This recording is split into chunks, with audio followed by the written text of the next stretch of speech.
Hi and welcome to today's video. Today's video is about the GRE Analytical Writing Assessment. Today, we'll be talking about how to tackle the contrast essay in GRE. Today, we'll be talking about how to tackle the contrast essay in GRE AWA. Let's try to understand what the contrast essay is.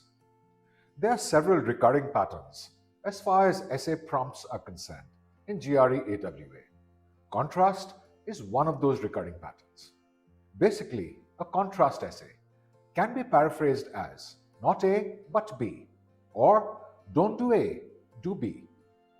So now let's see some examples of contrast type prompts in GRE AWA to understand what exactly this essay is. This is one essay from the GRE AWA pool. Let's read the topic together. The surest indication of a great nation is represented not by the achievements of its rulers, artists, or scientists, but by the general welfare of the people. Here, this can be paraphrased as A, not B, that the greatness of a nation cannot be represented by the achievements of its rulers, artists, or scientists, which is A, but by B, the general welfare of its people. So as we can see, two things have been contrasted against each other. First, achievements of certain people in a country, and then the general welfare of the people of a country. This is another topic that presents a contrast between two things. Let's read this topic together. As we acquire more knowledge, things do not become more comprehensible, but more complex and mysterious.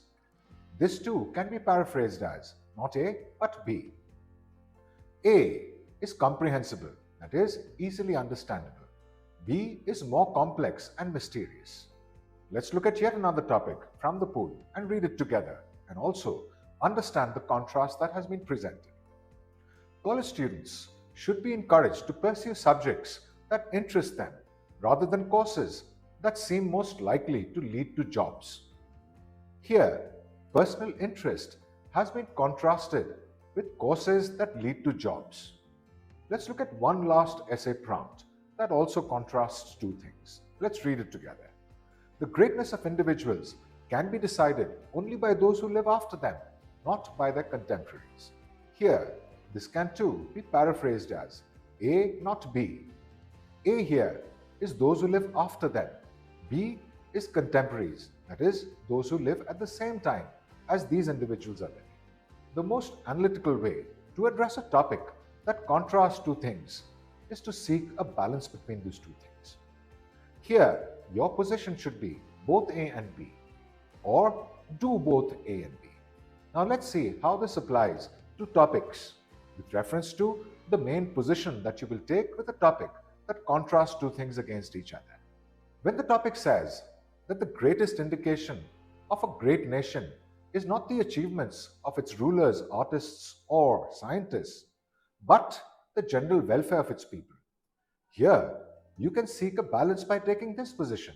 The greatness of a nation can be that the surest indication of the greatness of a nation is both the achievements of its rulers, artists, and scientists, and also the general welfare of the people.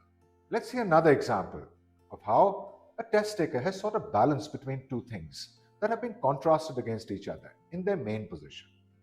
Here, the contrast is who can decide the greatness of an individual, those who live after them or those who live at the same time as they are living. Now see the position that this test taker has taken. She has simply stated that the greatness of an individual can be decided both by their contemporaries and by those who live after them. Now let's see one more example of a topic where two things have been contrasted against each other, and in the main position, a balance has been sought. This topic contrasts two things. It basically tells us that college students should choose subjects which they are personally interested in, not subjects that will lead to jobs. The position here, the main position in the essay, is basically that college students should choose subjects that have both these properties, subjects that interest them as well as subjects that will lead to jobs.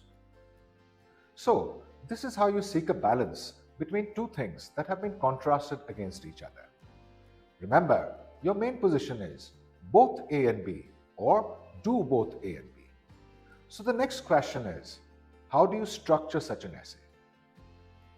So this is how you execute this essay. Let's start off with the introduction. In the introduction, always start off with a bit of background. The best way to start off an essay is to basically introduce the topic. Then, state your thesis. In this particular essay, first, because the subject is college students and how they should choose subjects, you should start off with common perceptions about choosing college subjects. And then, state your thesis very clearly. Your thesis must be the last part of the introduction paragraph, because this makes for the start of a cohesive and coherent essay. Your thesis in this essay should state very clearly that students should take both things, personal interests and job prospects, into account while choosing subjects in college. Now we come to the first body paragraph. The first body paragraph should basically discuss one of the two things that have been contrasted. In this case, why personal interests are important in choosing subjects. You can present an argument on why it is important for students to choose subjects that they're interested in. You can talk about passion leading to excellence. You can talk about personal satisfaction and things like motivation. Give as much evidence as you can and maybe even some examples. So your first body paragraph should be about one of the two things that has been contrasted. Body paragraph 2 should be based on the other thing that has been contrasted. In the context of this particular prompt, you can talk about why it is important to choose courses that will give you skills that are valued in the job market. You can construct an argument on why students must choose subjects that will indeed lead to jobs. Your argument could take evidence like job market demands, economic stability, practical skills needed in the workforce. You could also include some examples. Thus, body paragraph number 2 or the third paragraph of the essay should talk about the second thing that has been contrasted. Your argument should be about why it is needed. The third and final body paragraph should argue for a balance. Your argument should be that there must be a balance between these two things. In this case, personal interests and job prospects. Discuss how many fields will require you to have both personal interests and also alignment with job market demands. Finally, we come to the conclusion. The rules for writing conclusion in a typical 5-paragraph essay are the same whether you're writing an essay for the IELTS or for the GRE in this case. First, summarize your body. You must summarize the argument that you have constructed in favor of factor 1. Then summarize the arguments you have made in favor of factor 2. After this, restate your position. Remember, your position is that students must choose subjects that have a balance between the two, personal interests and job market demands. Finally, end with a suggestion, a hope or a fear. End with a final thought on the importance of an informed decision while choosing subjects in college.